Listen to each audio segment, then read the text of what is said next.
हैं हिंदू धर्म को आगे बढ़ाने के लिए और हिंदुओं के बड़े वेलविशर होने के, हिंदू धर्म को बचाने के। लेकिन जिस तरीके से बीजेपी के सत्ता में आने के बाद लगातार गाय की स्मगलिंग के केसेस आए हैं और जिस तरीके से खुलेआम भारतीय जनता पार्टी के अंदर, सरकार के अंदर गाय मांस की बिक्री हो रही है, वो आज तक कभी नहीं देखा। हिंदुस्तान में एक पार्टी है सिर्फ भारतीय जनता पार्टी, जिसके नेता खुल के ये कहते हैं कि वो गाय मांस खाते भी हैं और खिलाएंगे भी अगर वो जीते तो। मैं आपको कल का एक वाकया बताता हूं कि यहां ये विशाखापट्टनम की खबर है, ये आई है और वायरल हो रही है, जहां 200 टन गाय मांस एक गोदाम में निकला और यह बताया जा रहा है कि भारतीय जनता पार्टी के साथ मिला हुआ वो शख्स था। उनकी पार्टी से ताल्लुक रखने वाले लोग जिस तरीके से गाय मांस का व्यापार कर रहे हैं, ये आज तक किसी भी सरकार में देखने को नहीं मिला है और खुलेआम कर रहे हैं। न केवल ये जो खुलासा कल हुआ है, अब कोई पुलिस वाला इनको पकड़े या ना पकड़े, लेकिन मीडिया ने इनको पकड़ा है। कुछ मीडिया के लोग हैं जो इम्पार्शियल लोग भी हैं, जिनका हम सम्मान करते हैं, उन्होंने ये पकड़ा है और ये आज मीडिया में वायरल भी हो रहा है। लेकिन जो चैनल्स हैं उनके ऊपर कहीं नहीं दिखाया जा रहा है, क्योंकि बीजेपी के लोग इसमें इन्वॉल्व्ड हैं। ये इकलौता केस नहीं है। ये देखिए, ये आपके सामने है, ये सीएम बीरेन सिंह मणिपुर के, इनका कहना, ये जो पहले रहे हैं बीजेपी के नेता रहे हैं, और वो कहते हैं कि बीफ को, इसका मांस को हम पूरे तरीके से रेगुलेट कर रहे हैं ताकि सेहत इसको खाकर लोगों की ठीक ठाक रहे। ये महाशय बीरेन सिंह जी हैं, भारतीय जनता पार्टी के रहे हैं। इसी तरीके से जो दूसरे इनके नेता रहे हैं, पर्रिकर रहे हैं इनके, वो भी चीफ मिनिस्टर रहे हैं और वो भारतीय जनता पार्टी का नेता ये कह सकता है और कोई जरूरत नहीं कर सकता हिंदुस्तान के अंदर। वो कहते थे कि गाय मांस की कमी नहीं होने देंगे गोवा में और क्वालिटी गाय मांस आपको खिलाएंगे। भारतीय जनता पार्टी के नेता है ये।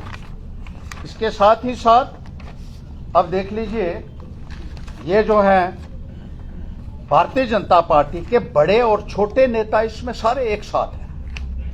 ये 250 करोड़ का चंदा भी इकट्ठा किया भारतीय जनता पार्टी ने।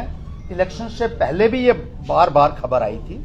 जो लोग गाय मांस खाने और खिलाने की बात करते हैं, वो भारतीय जनता पार्टी के अलावा और किसी पॉलिटिकल पार्टी में हमने नहीं देखा कि खुलेआम ये बात कर रहे हो, कि पब्लिक के बीच में जाकर बात करते हैं। मणिपुर के इनके नेता, मेघालय के इनके नेता, केरला के इनके नेता, गोवा के इनके नेता, अब विशाखापट्टनम में भी 200 टन बीफ जो है वो मिला है, यानी 2 लाख किलो गाय का मांस एक जगह पे रखा हुआ था। कोई 1000 या 10,000 किलो नहीं है, 2 लाख किलो गाय मांस रखा हुआ है, जिसको एक्सपोर्ट भी कर रहे हैं और इससे पैसा भारतीय जनता पार्टी इनसे चंदा भी ले रही है। जो इलेक्शनें ये लड़ते हैं, अक्सर ये कहा जाता है ये पैसा कहां से आता है। तो आपने देख लिया जिस तरीके से ये बीफ की स्मगलिंग होती है, और ये इंस्टांसेस जम्मू के भी हैं। एक मेयर का नाम भी आया था पीछे।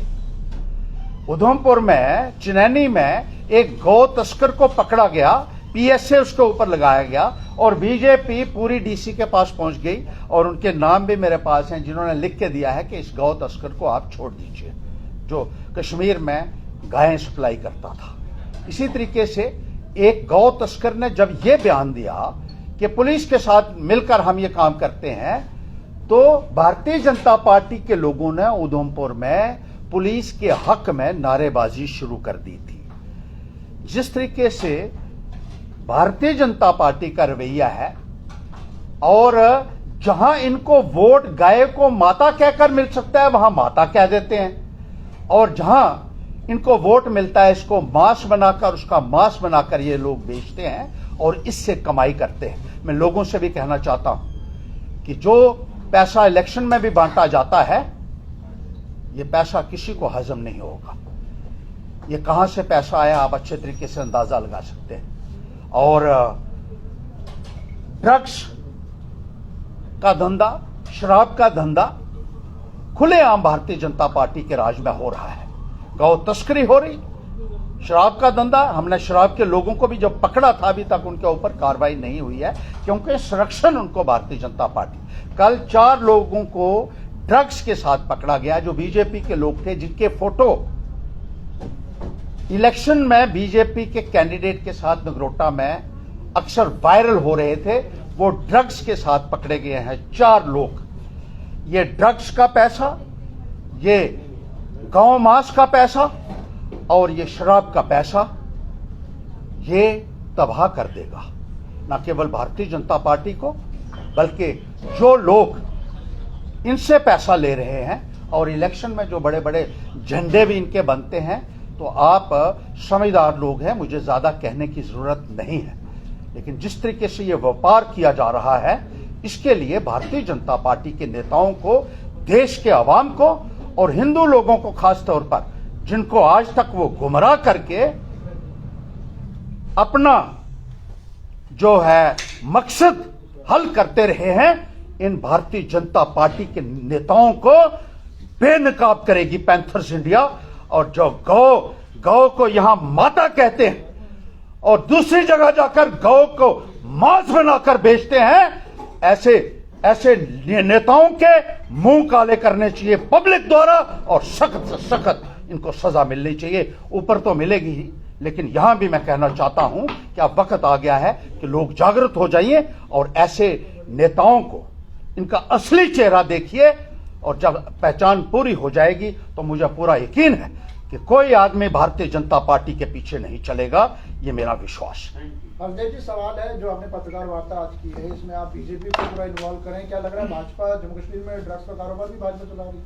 देखिए, 4 लोग मैंने कहा, मैंने तो जिक्र किया है कि ड्रग्स, और कब से ड्रग्स आई हैं, जब से भारतीय जनता पार्टी की सरकार आई है। इससे आप जो है इनकार नहीं कर सकते। और 4 लोग जो आप पकड़े गए हैं, वो जिस पॉलिटिकल पार्टी के साथ एसोसिएटेड थे उसका नाम है बीजेपी, और फोटो भी उन लोगों के वायरल हो रहे हैं बीजेपी कैंडिडेट के साथ। हमने इलेक्शन में भी कहा था कि शराब और ड्रग्स का धंधा यहां बहुत चल रहा है और बहुत सप्लाई किया जा रहा है, और अभी पकड़े गए हैं इलेक्शन के चंद दिनों बाद ही। वो लोग जब पकड़े गए, जब उनके ऊपर शिकायत हुई है तो वो पकड़े गए हैं, और पूरी तरीके से पिक्चर अब जो है वो क्लियर हो रही है कि ये किस किस्म के धंधे करके ये लोग सियासत में अपना मुफाद जो है वो। सिंह साहब, मेरा एक सवाल है कि जिस तरह से